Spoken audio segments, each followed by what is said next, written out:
The following podcast is scheduled for one fall. From the heart of Broadway and historic downtown Cape Girardeau, this is Pro Wrestling Unscripted.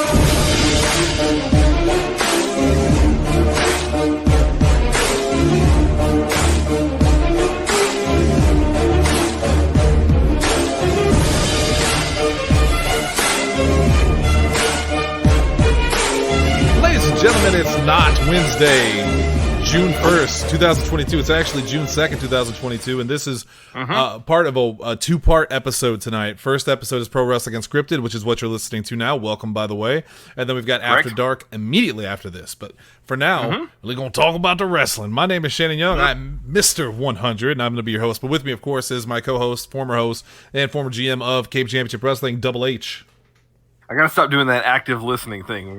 Don't you hate that when people are saying something or you're saying something and people just keep going, yeah, Well, if that makes you happy, Hunter, because your happiness drives me pleasure of joyful. Oh well, I was gonna be clever, but now I'm just gonna say spectacular indeed. Tonight's episode will be spectacular indeed because this is going to be a quick episode. No bones about it. We're not going to waste any time. We're going to jump right into it because, Hunter, as you know, over there on the nerdiest part of the ring, they have a segment where they start the show off with the power of positivity, and they talk about something positive in the world of wrestling, right? We do the opposite here on Pro Wrestling Unscripted because we are counterculture. We are edgy and sophisticated. So what we do here, Attitude Era. We are the Attitude Era of wrestling podcasts. Wait, I think there's already a thing for that. I'm pretty sure. I think so. But we're going to talk about the things we hate in wrestling this week. And honestly, the thing I hate in wrestling this week is our only topic of the night. There are a couple other things we could talk about. CM Punk won the world title, which maybe we'll talk about here in a little bit. We just found out Melanie Pillman passed away, which is tragic. And what a story there. My heart goes out to Brian Pillman Jr. Because man, he's 28 years old, lost both of his parents. That's, as someone who's lost both of his parents when he was young, I feel you. That's terrible. Tammy Sitch pleaded not guilty to that somehow. Good luck, She's going to fight it in court. She's going to let the system figure it out. Justice will prevail. That's all I'm saying. Justice will prevail. But that's what they tell us. The thing that I hate in wrestling this week, and what ties into the main thing I want to talk about tonight, again, short show, this is a special episode, is the MJF situation. Yeah, this goes double for both of us because this is, I think we could blanket statement this little almost mini episode with the idea of I hate the word shoot. Yes. I really hate, and we have been building up to this now, maybe anyway, for a couple of weeks because weirdly, in a whole week, we've really gotten no real updates on the Sasha Banks and Naomi situation. That was the big story for the past couple of weeks. Which is legit. Right. We've heard nothing about it for the better part of a week now, other than WWE continues on their programming to have their announcers say that they were disrespectful, that they let us all down, et cetera, et cetera. No movement other than that. Nothing from either one of their camps. We've not heard a thing from Sasha or from Naomi. And like you said, that thing at this point, if that's an angle, it's a weird one, and it makes no sense. It can't be. It's not. Yeah. No part of me believes at this point that this is a work. But on the flip side, MJF on the other hand, yes. So let's give a brief history real quick of what went down. So there's been rumors for a while now that MJF, who is AEW's I don't think you would say he's their biggest star, but he's their biggest homegrown star for sure. Yes. Yeah, he came in as like a tier 1 guy, and if I understood correctly, and again, this is all, I don't want to say it's all conjecture, but more than likely this is coming from people who don't necessarily work backstage. The folks who glean all this information and aggregate it all together say that MJF came in on a tier 1 deal. So he was a $40,000 to $70,000 a year guy. Low on man on the totem pole, not a major acquisition when AEW started. Yes. Oh, sorry. I thought you had more for that. Oh, my bad. I was just adding to it. Yeah. So there's been rumblings that he's unhappy because he delivers so much for AEW and he does not feel like he's getting paid what he's deserved. Because, like you said, when he came in as a relative unknown, and his stock has risen so much in AEW. He's become a star, a bona fide star. But I want to say that I had read that he has gotten himself up to the triple digits, that he's up in that area now, or triple digits, 6 digits, 6 figures. Yeah, he's up in the 6-figure area. But at the same time, and again, this is just stuff that we've read, dirt sheets, etc. The word is that not only does he not make what the Adam Coles, the CM Punks, the Bryan Danielsons of AEW make, he's not even making what the Mark Henrys and the Paul Whites of AEW are making. Guys who came in and are mostly just scouts or commentators, have worked. I don't think Mark Henry's worked a match at all, unless I'm remembering correctly. And Paul White has worked a grand total, I'm almost positive, of 4 matches. Yeah. And that's it. And they're usually just showcases. He's won all 4 of them. Yeah. Really putting over those young guys. Yeah, you're talking about a guy in MJF who is a workhorse. He does exactly what's asked of him. He has gotten over in a huge way with the crowd. Best talker. His name is synonymous. The best talker. His name is synonymous with AEW at this point. Yeah. I think everybody kind of thought it was going to be Darby Allin, and don't get me wrong, I love Darby Allin. But MJF, I think, has really, and honestly, weirdly, I think Darby Allin is now more synonymous with Sting than anything because of that mentorship. I don't really pair them with AEW mentally. MJF, on the other hand, has gotten over, organically. He's just a guy who, like you said, a great talker, a great worker. And here's the real kicker: if all of these little, backstage bits and pieces of news are to be believed, very good friends with Tony Khan and Cody Rhodes. And Cody Rhodes. And that is what has really driven a lot of this, him going to Tony and saying that, hey man, I'm pulling my weight here and then some. It's kind of ridiculous that I'm not making what some of these other guys are making, and I guess Tony is not capitulating to that from the sound of things. It reminds me a lot, and we'll continue talking about the situation in a second, but it reminds me a lot of what happened with Killer Cross in Impact, when he and Scarlett both became worth more than they were being paid because they had risen up the ranks. By the way, you can catch Scarlett and Killer Cross at the end of the month at CCW Super Show 5. Tickets on sale now. But had to throw that in there for the. It was very sensual. Had to throw those in there for the fucking marks. We'll get to that. We'll get to that. Somebody cut his mic. Yeah. This podcast isn't going to air. So we were talking about the problem with AEW being that AEW started with a handful of guys you could call the elite. It was your Young Bucks, your Kenny Omegas, the Cody Rhodes, those guys. And they had a vision. They hired all of these new and upcoming wrestlers who I'd never heard of and were pretty good. Sonny Kiss, Darby Allin. I mean, there's a whole plethora of talent there. The problem is that when WWE decided to get their balls up and release some of the best wrestlers that they possibly had, AEW started snatching them up like candy. I mean, like you said, Adam Cole, CM Punk. Well, CM Punk's a little bit different. Even Athena, the former Ember Moon, Kyle O'Reilly. They've got 3/4 of the Undisputed Era. Yeah. Kyle O'Reilly, Bobby Fish, and Adam Cole. You've got Danielson. Like you said, it's a little bit different with Christian. It's a little bit different with guys like Moxley and Punk and Jericho. But I mean, those guys are all still there too, and they're all still top tier. Right. But WWE is just, AEW is just buying up anyone and everyone, it feels like. Swerve Strickland. I mean, Keith Lee. We jumped over all the women, like you said, Athena, but also Ruby Soho. There you go. Ruby Soho. I could not think of her name. I was picturing that exact person. Tay Conti. I mean, she was in Tay was working in NXT, and now she's kind of synonymous, with Sammy Guevara. Yeah. So all of these guys that they've bought up, and then the question started to become, and we've asked this before on the show a while back, is, well, what happens to the originals? What happens to your Joey Janela's, your Marco Stunts, guys like that? Well, I'll tell you what happens to them. They get released without even being told they're being released. If you believe, people like Marco, which I do because he's a good friend of mine, they don't even get a phone call telling them, hey, we're letting you go. They're just let go. They don't get fired. They're just not renewed. It's the Batman thing. I don't have to kill you, but I don't have to save you.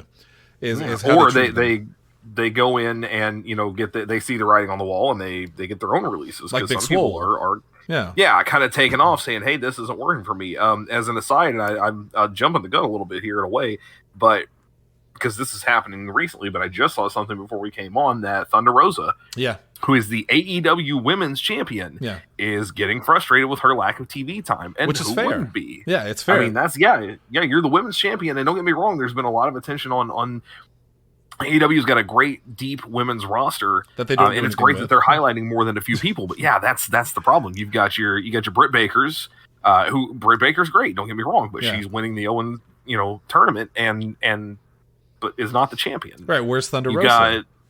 Where's Thunder Rosa? You got your Serena Deebs, who's challenging Thunder Rosa, but it feels like Serena is more important, and then doesn't win the title. I mean, The way weird. It's a weird situation. The way they're doing the women's division is a whole other story for a whole other show. But you've got people that are getting frustrated. So MJF, to take it back to what we were talking about originally, he's frustrated and he's making it very well known. And for a while, there has been this he's working everybody, because MJF is very much in kayfabe kind of guy. He lives the character. He would do interviews where he would put over WWE talent and defend WWE. He was retweeting their stuff. Right. And you have a certain section of the internet that believes it's legitimate and that he's showing his frustration and this is part of it. There's the other half that believes this is all a work, that he's just he's pissing off the smarks, stuff like that.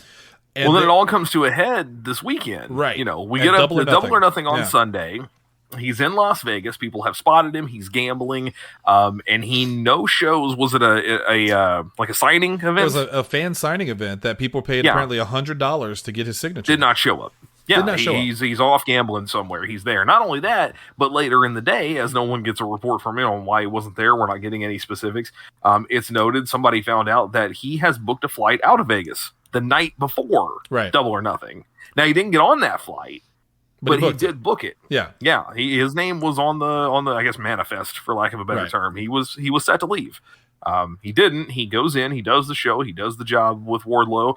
Everybody knew he was going to lose that match. It wouldn't make any sense otherwise. Wardlow needed to have his, for lack of a better term, Batista moment, breaking away from that whole situation. Right. But the word backstage is, again, MJF is normally a very, company guy. He's he's friendly, he's talking to people, he's talking about matches, he's living it up. And this was very much by the books, very business. He came in, he stayed, to himself, stayed isolated, did the match, got stretchered out, and left as soon as it was over. Yeah. And up until that point, I was still on the fence of what's going on because, like you said, he did his job and he left. That was it. It was very subtle. If this had been it was very subtle. Yeah. Although I was frustrated with AEW, especially because of their lack of transparency over what happened with the FanFest thing. Because it's one thing to work fans. It's another thing that money. If you're paying money, I don't understand how AEW fans aren't pissed. And if you're an AEW fan who paid to get, Maxwell Jacob Friedman's autograph and he didn't show up and you're defending it going, well, that's just in character for him, then I have a bridge in Brooklyn to sell you. Also, you're part of the problem, man. Yes. I mean, I want my angles to be immersive. I want stuff to be realistic, and I realize that it's 2022 and the boundaries have to be pushed, but there is a breaking point. We cannot push them so far to the point that, in a weird way, it reminds me of, Cards Against Humanity, obviously. Yeah. They have this kind of funny little way of working with their fans where, I don't know how often they do it. I was going to say once a year, but there for a while it was once a year. Around the 4th of July, they would do this special thing. And one time it was legit. This $5 and we'll do nothing. And they made a point straight up to say, we're not going to pay you anything. We're not going to give you any free cards. You're not going to get your name on a website. You're going to send us $5 and we're not going to do a thing with it. That's what's going to happen. It's going into the company. And there were legitimately people who did this and played a part in it. Now, in the end, if I remember correctly, they donated to charity. But leading up to that point, it was like, okay, you guys are huge fans of this and you know you're doing this for nothing. Or give us $5 and we'll dig a hole. For every time you send $5, we're going to dig another space out of the ground. It means nothing. You're doing nothing with it. Right. And I get it. It's funny and it's ironic. It's a meme in a way. But at the same time, at least we've talked about irony on other shows. Right. They're telling you straight up, this is what's going to happen.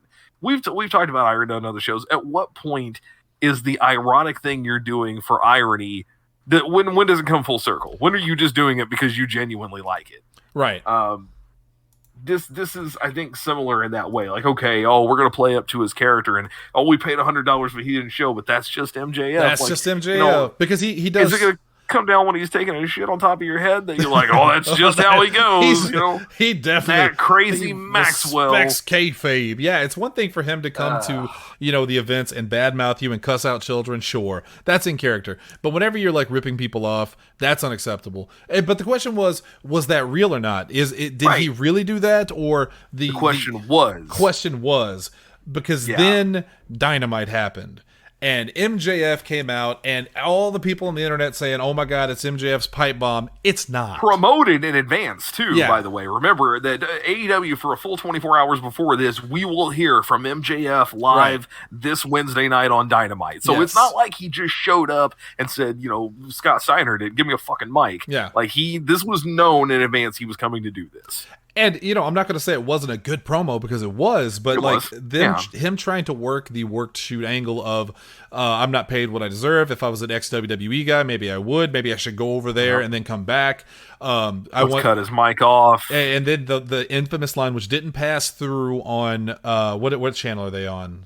It's either TNT or TBS. Yeah, one of the Turner networks. Yeah, one's on one, one's on the other. If it was Dynamite, I think it was TNT, but I may be wrong. I don't know. Yeah. Point is, this was live on Fight TV as well, and Fight TV heard the whole thing. He said, Tony Khan, you fucking mark, fire me.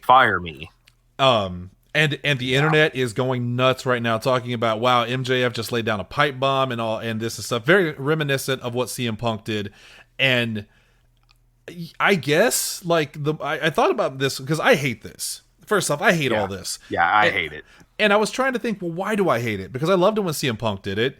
I loved the worked shoot feel of like McMahon and Austin. So why do I hate if MJF is working this kind of angle? I think, one, it's in poor taste, especially if Sasha and Naomi are real, that they basically just took exactly what was happening with Sasha and Naomi and turned it into an angle, which is shitty that AEW would do that, and just kind of rip them off. I think it's shitty that they would either run an angle and rob fans of money, or if he really did do this and then they turned it into an angle over the weekend, which is what most people think happened, that he really did, walk off on them and they worked it out. There's been no explanation. There's been no apology as far as I know. They haven't made good to the AEW fans or explained that, you write yourself into a corner. You can't come out and say this was an angle. Sorry, guys, because then you're going to look super unprofessional. But I think, Hunter, the reason I hate this, I finally realized why I hate this so much, is because what they're building toward is MJF and Tony Khan. And that's where my problem was, because Tony Khan, when I think about the most embarrassing part of wrestling for me right now, is probably Tony Khan. Every time this fucking Mark opens his mouth, I mean, he's right. Every time this fucking Mark opens his mouth, it's embarrassing. I don't know if you saw the scrum with him and CM Punk. Yes. There it is. Yeah, dude, I was just going to say, please tell me you saw CM Punk's reactions as Tony Khan goes on and on and on about how great CM Punk is, to the point that, not only is he making the facial expression of, oh my God, this guy is my boss, that he finally just is like, okay, all right, okay. Calm it down. Punk almost literally hit him with the, hold on, I'm breaking down. Simmer down now. Tony Khan is not Vince McMahon. He's not a good actor. He doesn't look threatening in any way. No. He really is a pencil neck geek. And I'm not saying I don't respect Tony Khan for what he's done with wrestling, because AEW is clearly needed. Sure. But I do not want to see Tony Khan. One thing Tony Khan said when he started all this was that he will never be a main character. The few times he's appeared on Dynamite or Rampage or whatever is few and far between. But it feels like more and more he is becoming such a visual presence in AEW, whether it's at these scrums or now on on TV, and I don't know what they're building to. I don't want a face Tony Khan or a heel Tony Khan going up against MJF. I want him to stay as far away from it as possible, but that feels like where they're going with this, and I think that's why I hate this. I do not want Tony Khan on my television as a character. I have three key things I want to add to this, and they're basically just summations or additions to the points you've already made. But here we go. Number one, the whole thing with MJF not appearing at the signing is officially it's like the epitome of a lose-lose situation, because there's only two outcomes. It's either real or it's fake. And if it's real, that means that he dicked over a bunch of people who paid to see him, and that sucks. And if it's fake, then that means they dicked over a bunch of people who paid to see him. Yep. There's no good outcome there. Nope. So like you said, that's part of what sours me on this whole thing for sure. number two, let me get to what you were just talking about, and then I'll double back to something we haven't talked about yet. The whole MJF versus Tony Khan thing. I haven't talked a lot about this in a venue where it would make sense, but this is the perfect one. This was part of my problem with the time that I spent in CCW. Don't get me wrong, I loved kind of being a little bit of a breakout and having people tell me, hey, that was really great. I had never done anything like that, and I was really excited to do it and to come back and do it again. But the longer that it went, the more it was clearly building to me getting involved in a way that I made it pretty clear early on I don't want to do. I don't want to do that. I'm cool with backing other people and doing that, yeah. And I feel like, it all kind of came to a head shortly before the time that I left, at a point where, like, this is as far as I can go with this if this is what I'm going to continue doing. I'm out of the ring more often than people who actually wrestle, you know? The difference between me and Tony Khan is I vehemently was like, I'm not going to do this. I don't want to be that guy. I want to be what I'm doing right now. I want to stay right where I'm at that level, and it's perfect. But like you said, Tony Khan is a fucking Mark. Very Mark-ish, if not an actual one, for lack of a better term. Right. And I feel like it is inevitable that he is going to get in that ring sooner or later, and it's going to be bad. And actually, that probably segues perfectly into my third point, something that we haven't talked about, but I think is a pretty good summation of why you and I both hate this angle. Because does this not feel like the most WCW shit you've ever seen in your life since that company folded? Very much so. This is some Vince Russo shit right here, right? We're gonna pull back the curtain. We're gonna drop the kayfabe. All right, here's what it is. Bro, you coming out and making problems for me. I'm just gonna quit. I'm just gonna lay down in the ring. Like, this feels like Hogan and Russo at, what was it, Bash at the Beach? Yeah.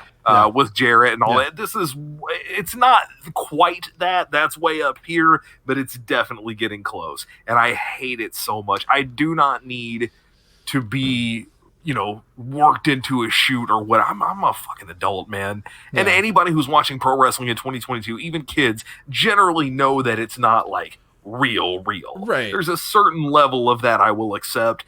At a certain point, it feels like you're insulting my intelligence. Yeah, because I can't be in with that. Feels like they're trying too hard. A subtle work shoot works great. Right. For me, CM Punk sitting down calmly, cutting that promo was very believable and very interesting, right? It was entertaining. Right. One that always sticks out to me. But realistically, I knew that he was never, not part of WWE. There was just enough leeway there that they could play the game and make it look like, this is this guy who was an outsider. He rose through the ranks, and now he feels disrespected, so he's going to leave. No part of me really thought that Punk was leaving the company, nor did I ever think it was presented that way. Anything beyond like a little, hey, he's gonna leave, bumping you with the elbow kind of thing. Plus, Punk never robbed people of their money by no showing events. There you go. But there was another one that it goes. I mean, some people know about it, obviously, and it's not like it's unheard of, but not a lot of people talk about, was when Matt Hardy came back, before they screwed it all up, when Matt Hardy came back and was yelling out, like Ring of Honor, I forget what he yelled, when he was being dragged away backstage. Yeah, it was very much a lot of derogatory things to Edge and Lita. Right, it was very much, it felt real. Like I like a real feeling thing, but when it becomes so try hard, it does become insulting to the intelligence. Like, if you're promoting MJF ahead of time and he goes out there and cuts a promo against you and all that, it's clearly designed that way. It didn't feel organic. It felt, I don't know. I don't know if I dislike the angle more, or if I'm more embarrassed for all the people online, including quote unquote wrestling journalists, who accepted it as real and, oh my God, they're airing their dirty laundry and stuff like that. Like, man, this is about as organic as the Instagram model Mary Magdalene. Well, oh no, Sorry. We haven't even added to the fact that today, I don't know, I'm assuming you saw this, they pulled his merch from the website. Yeah. They discontinued, they dead in the link. They pulled him off the roster. Yeah. And come on, this man. Goes back to where they're just taking what they did with Sasha and Naomi legitimately, and they're turning. I was going to say, so is this them? Good well when you come around to what is the Friday night show? Dynamite. Rampage. Oh yeah, Friday night. Somebody, Excalibur or somebody is going to look at the freaking camera and go, MJF very disappointed us all. Yeah. Very disrespectful. Like, dude, again, how many pot shots? Okay, at that point, it's a pot shot. At that point, you were actively aggressing. And to what end? Like, right. What's the goal point of this? Yeah. Like, you're taking shots at WWE because, like, part of the reason that WWE will always be on top over AEW for sure is that they don't punch down, per se, when it comes to, like, mentioning the competition. They're very subtle about it. Seth Rollins, on Raw, one of my favorite promos of the year, said, to Cody Rhodes, you and your friends a couple years ago tried to, start your own thing and destroy everything that I've built, and now you come back and you took a sledgehammer to the throne, and now you're trying to sit in my throne or whatever. Like, that's a good, subtle, baked-in realism right there. Sure. But what they're doing at AEW is just, it's insulting, I think. And a lot of people are going to disagree with us. I know. A lot of people are eating this shit up like candy and ice cream. And, like, if it works for you, more power to you. I'm not going to tell you how to feel. This is just how I feel about it. I don't think it's a good angle. I think it's not doing anybody any favors. And if this leads to Tony Khan, I swear to God especially, if this leads to Tony Khan being the on-air authority figure for AEW, he is not just in Vince Russo levels. It's Vince Russo Maverick. It's the sequel that no one wanted. Here's the thing. Probably won't turn out as good. To put a pin on this for me anyway. I don't like criticizing shit without offering a suggestion, without saying here's what I would rather have seen that's realistic, something that could have been done. To me, this one is probably also really bothersome, if not the most bothersome thing as of late, because the solution is so simple. Don't fucking reference it. Yeah. None of this had to be done. Nope. If there were problems with him backstage, it did not show at all until Monday night. Yeah. None of that was... Yes, of course the internet knew about it. Yes, of course people who watched the show knew about it. But it doesn't mean it needed to be addressed. You could just as easily have skipped over all of this. All they had to do was do the stretcher job on Monday or on Sunday. If they were concerned about what was going on afterward, keep him off the show. He did a stretcher job, man. He doesn't need to be back on the show on Wednesday. Bring him back Friday. Bring him back the next week, and then go right back into something new. This reminds me of exactly the thing that Eric Bischoff said that got Tony Khan so riled up, is that AEW appeals to their hardcore fans. Like, not everyone knew that MJF was in this situation backstage. Sure. Kids don't know about this. A lot of fans don't know. Right. The casual audience that you say no longer exists, they do. And imagine being an 8-year-old in that audience on Wednesday. It's no idea. And being, what the hell is going on? Dad, like, even obviously 8-year-olds are on the internet, but like, yeah, what are they supposed to do with that? Right. What are they supposed to do with that information? I get it. Not everything that happens on their show or anyone else's show is for the entire audience. Nothing exists for the entire audience. But dude, this is so alienating. This is a major angle that you're portraying to an audience. Absolutely. That, if you ever want to grow the audience beyond those hardcore fans that tune in week out, it's stuff like this that's going to ruin that, because it happened to WCW when they turned everything into, everything else is fake, but this is real, bro. Yeah, scared people away to the point that they went out of business. And I don't want AEW to go out of business. I don't think they will, because they got way too much money, because Tony Khan's daddy has way too much money. It's an embarrassing situation for sure. And ladies and gentlemen, making his first ever appearance on Pro Wrestling Unscripted, let's all welcome the co-owner of Podzilla 1985, Mr. Jesse Kimball. Yeah, that's right. Is today Wednesday? No. So we should just end the show there. Yeah, we're gonna end it with Jesse. So here, Jesse, what happened is we couldn't do a show last night because we've been off for a week. Gone. Double H was gone. Lindsay was gone. So we've been off for about a week now.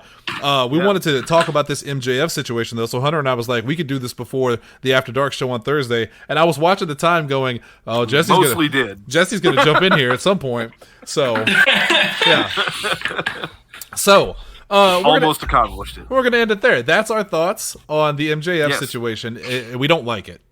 I don't care for it. And I would rather not. Again, the easiest solution is just don't reference it. Yeah. It's so easy. Don't talk about it at all. Leave him off TV until whatever you need to. You could bring him back Wednesday, but there's no need. Yeah, he got powerbombed to death, and then let him come back later and start a new thing. But no, it's so simple.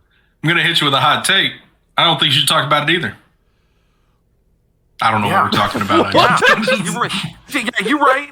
Except for a minute, I thought you were talking about me, and I was like, how dare you come on the show? Tell me not to talk about shit. You and the horse you rode in on, Jesse Kimball. All right. Full circle. All the way back to the very first PW. That's that's going to do it for us tonight. We'll keep you updated on all of this stuff. And we'll be back next Wednesday with an all-new, regularly scheduled Pro Wrestling Unscripted full length. Correct. Until then, of course, this is a 2-parter episode. The next episode is After Dark, which we're about to record. That's why Jesse's here. We're getting ready for it. Until the next couple of minutes, until you play the next episode. We'll see you guys later. For myself, for Double H, for Jesse Kimball, thank you guys. And we'll see you next week. Hunter, take us out. Oh, I don't have anything you ready. Fucking Jesse, Mark. take us out. Bye.